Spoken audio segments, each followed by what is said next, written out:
Ya, mari kita berdoa sebelum mendengarkan firman Tuhan. Bapa di dalam surga, kami serahkan di dalam pemberitaan firman Tuhan pada pagi hari ini. Tuhan tolong kami, sehingga kami dapat mengerti, memahami apa yang Tuhan inginkan, bahkan yang Tuhan eh, ingin kami kerjakan di dunia ini. Terima kasih Tuhan, terpujilah namamu. Di dalam nama Yesus Kristus kami telah berdoa dan mengucap syukur. Amin. Ya, salam selamat pagi. Tema perenungan kita pada pagi hari ini yaitu kebaikan Tuhan. Ya, saya mengajak di dalam membuka Alkitab di dalam Keluaran pasal 33 ayatnya yang pertama sampai ayatnya yang keenam.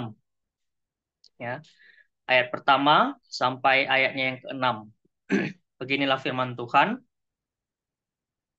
Berfirmanlah Tuhan kepada Musa, pergilah, berjalanlah dari sini, engkau dan bangsa itu yang telah kau pimpin keluar dari tanah Mesir, ke negeri yang telah kujanjikan dengan sumpah kepada Abraham, Ishak, dan Yakub. Demikian, kepada keturunanmu lah akan kuberikan negeri itu.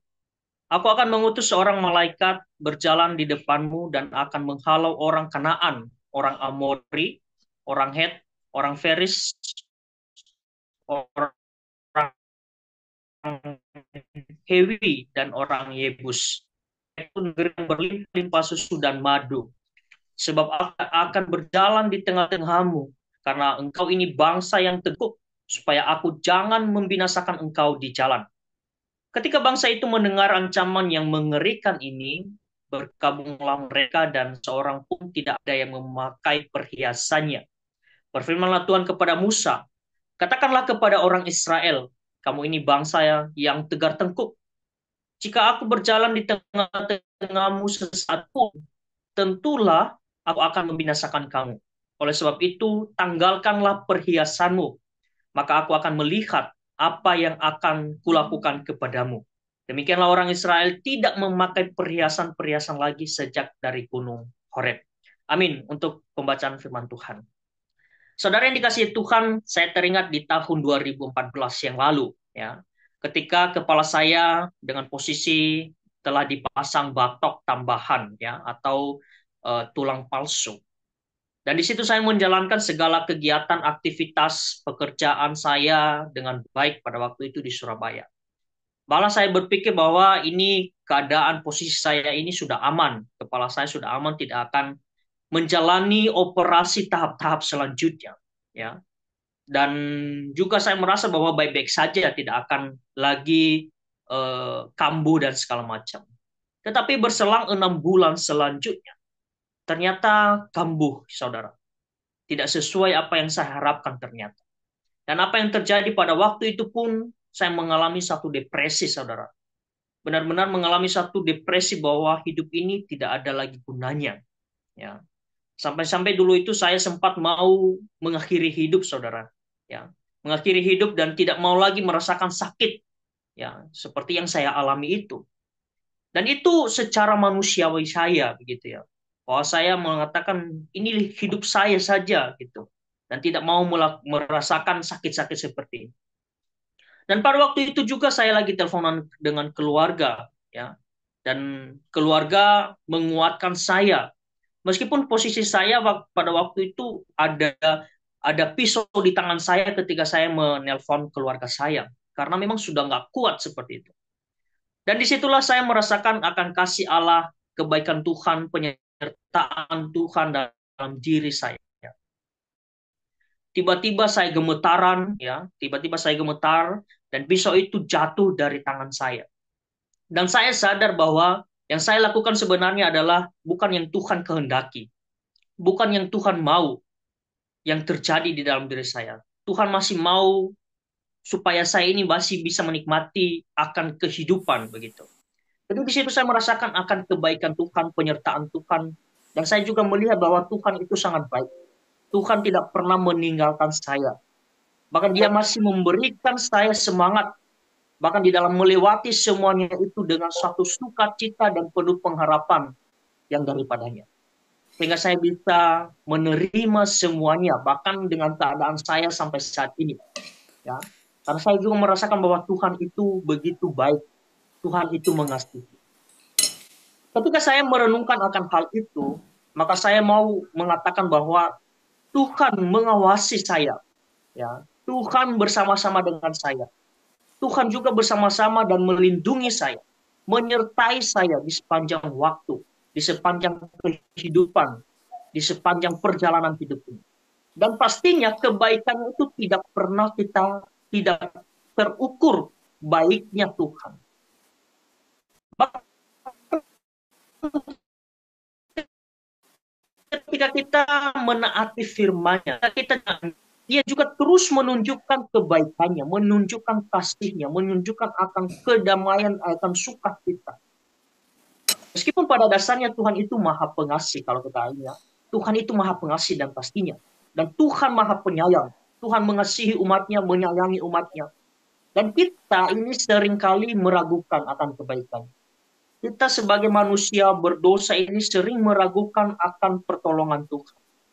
Bahkan mungkin kita mengatakan mana buktinya, ya, mana bukti dari kasih Allah itu. Ya, mungkin sebatas manusia kita mengatakan akan hal itu. Tetapi kalau kita melihat Tuhan itu memiliki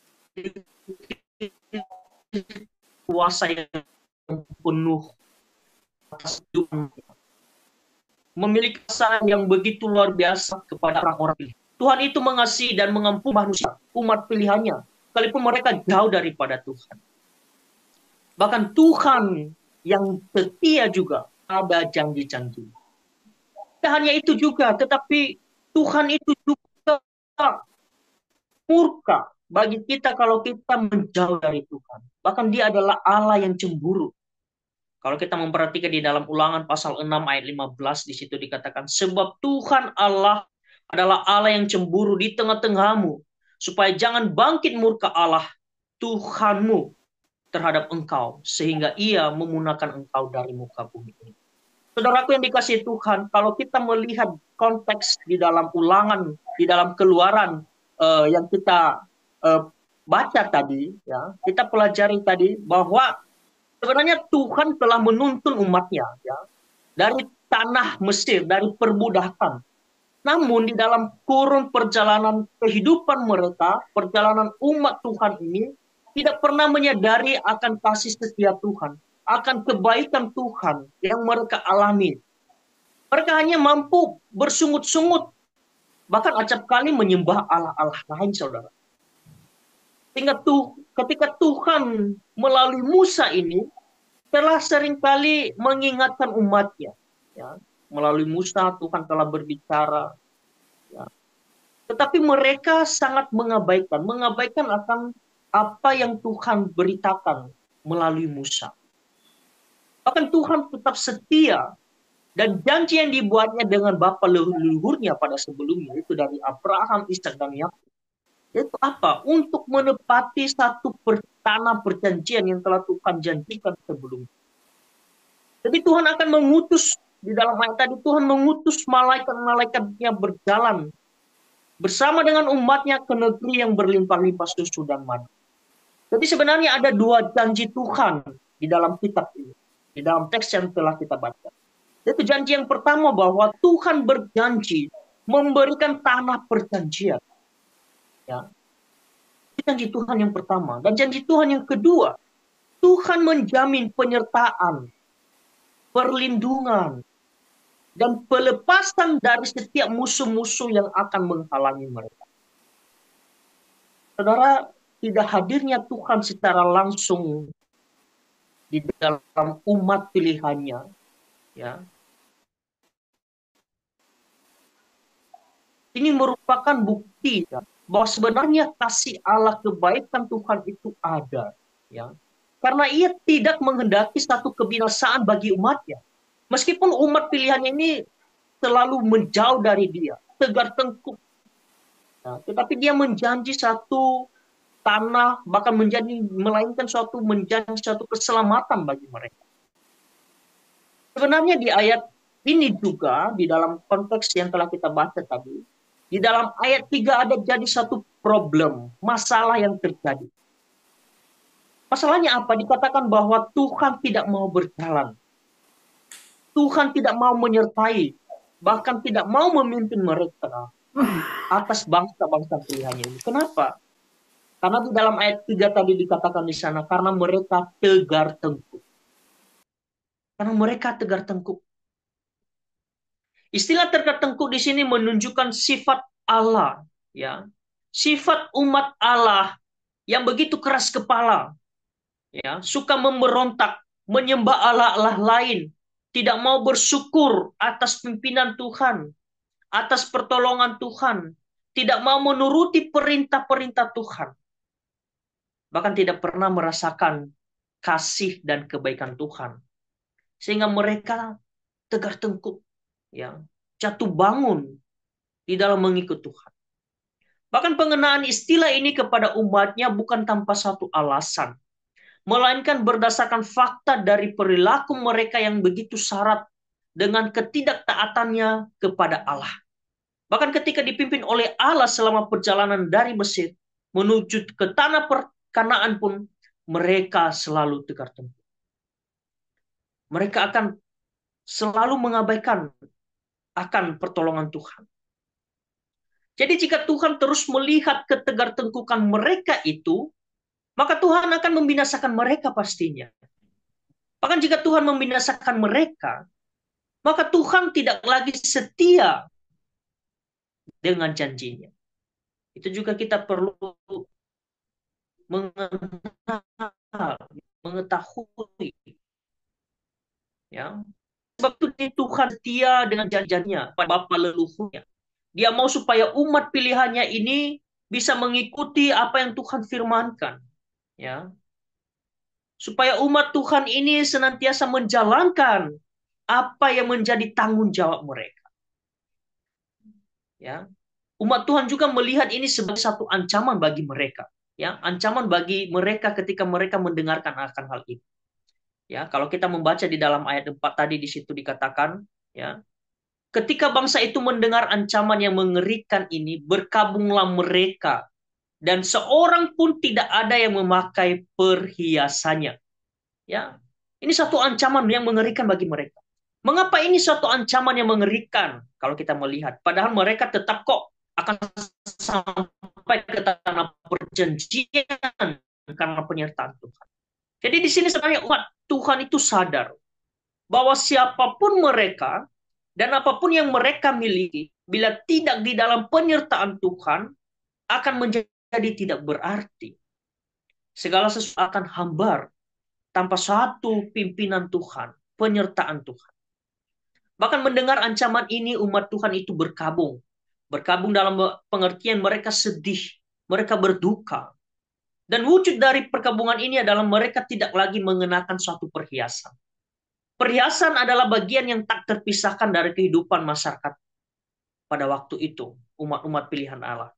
Bahkan perhiasan tersebut berupa satu cincin, gelang, emas, anting, kalung, dan lain-lain. Jadi bagi masyarakat pada masa itu, satu perhiasan memiliki beragam fungsi dan makna tersendiri. Jadi ini satu berhubungan dengan penyembahan-penyembahan dewa-dewa. Dan juga menunjukkan suatu identitas diri mereka, status sosial mereka, dan status kehormatan mereka.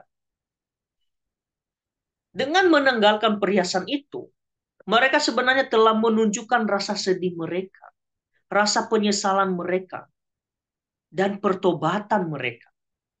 Sehingga atas kesadaran dan sifat yang ditunjukkan, maka Tuhan menyertai dan menuntun mereka hingga memasuki tanah perjanjian yang penuh dengan susu dan madunya. Saudara, sesungguhnya hidup indah adalah jika kita berada di dalam penyertaan dan kasih Tuhan, bukan? Tanpa penyertaan Tuhan, maka hidup kita ini menjadi hambar. Tidak ada gunanya. Tidak menjadi garam dan terang. Tidak menjadi saluran berkat bagi banyak orang. Manusia mungkin saja memperoleh tujuan hidupnya. Ya. Memiliki banyak rencana. Memiliki banyak ekspektasi ke depan. Namun bila tidak di dalam penyertaan Tuhan, maka semuanya akan sia-sia. Semuanya tidak akan ada artinya. Ya.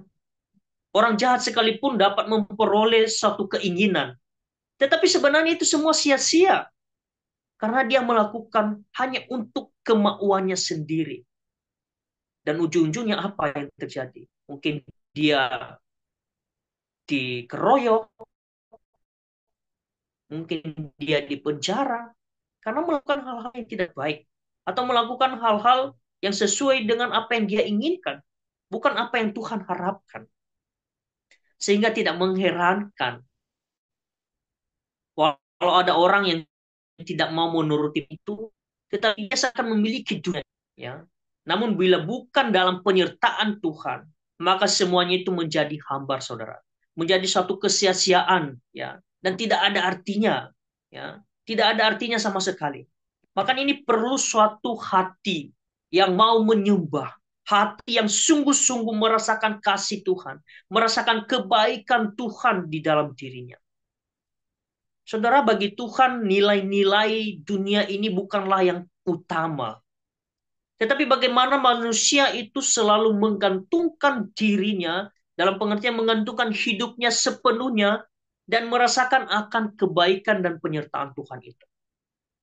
Orang yang menggantungkan hidupnya kepada Tuhan ditandai dengan suatu kerendahan hati.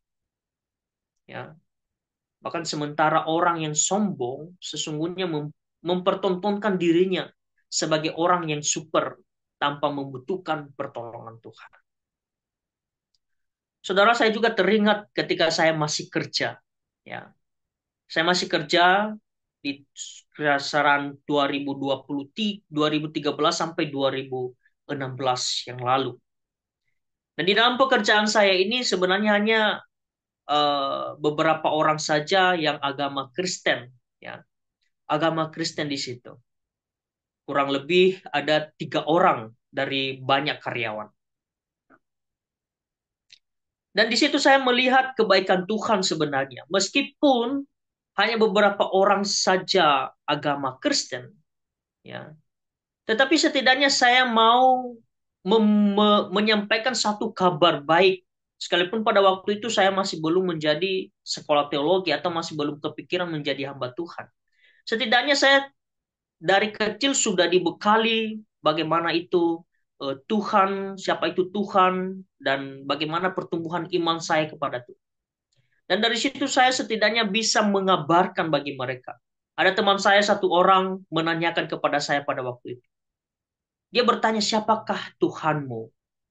Siapa sih Yesus itu? Seperti itu. Kok dia bisa disalib? Dan saya bisa menyatakan, memberitahu dan menjelaskan bahwa inilah Tuhan. Inilah Yesus yang kami sembah, yang kami muliakan. Inilah Allah kami. Ya, dia mati di kayu salib hanya untuk menyelamatkan orang berdosa termasuk saya dan termasuk saudara juga.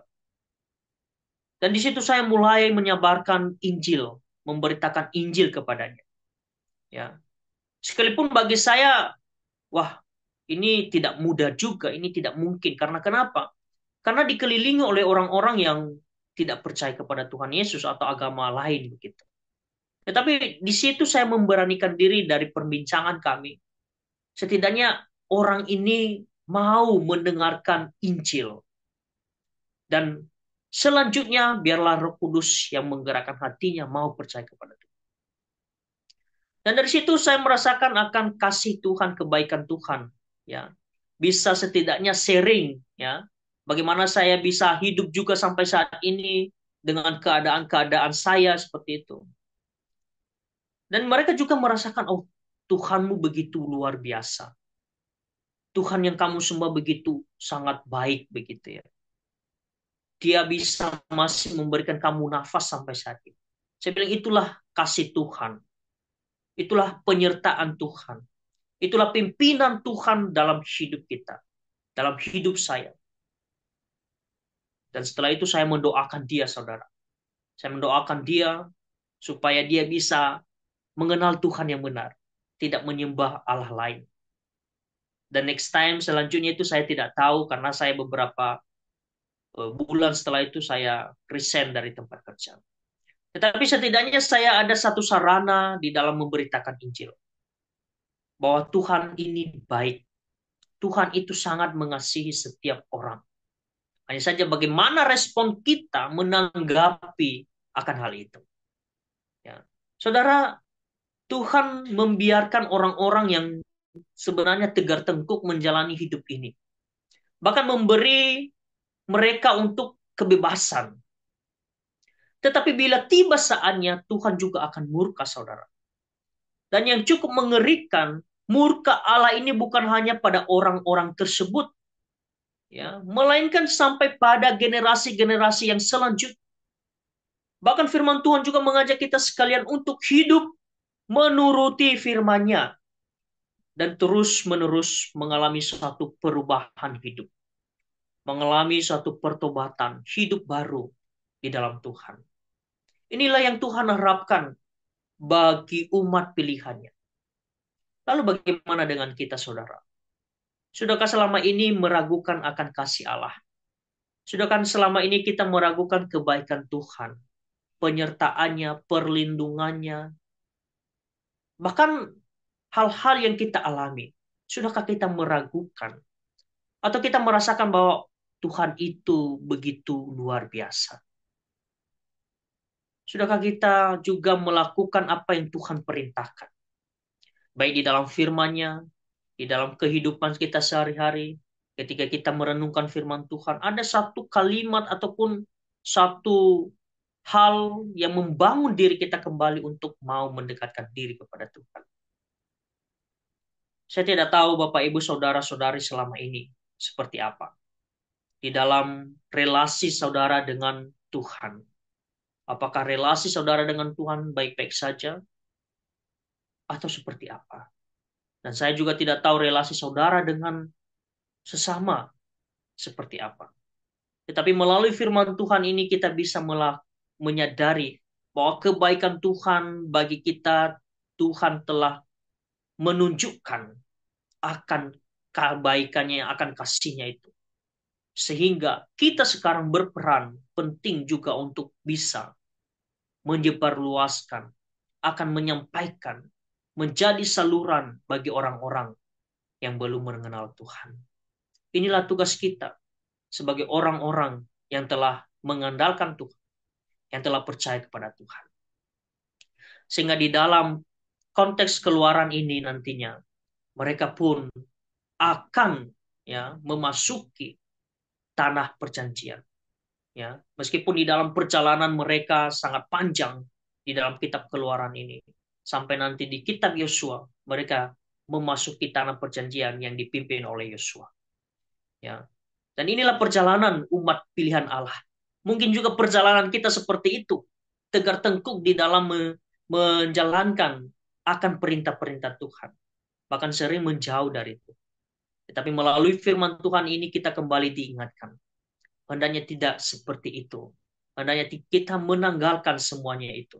Hendaknya kita fokus pada apa yang Tuhan inginkan bagi kita. Apa yang Tuhan firmankan bagi kita. Sehingga kita bisa menerima suatu mahkota yang abadi. Mendapatkan kasih yang begitu besar dari Tuhan. Sehingga pimpinan Tuhan dan kasih Tuhan senantiasa melingkupi hidup kita hari demi hari. Dan kita menjadi berkat bagi banyak orang.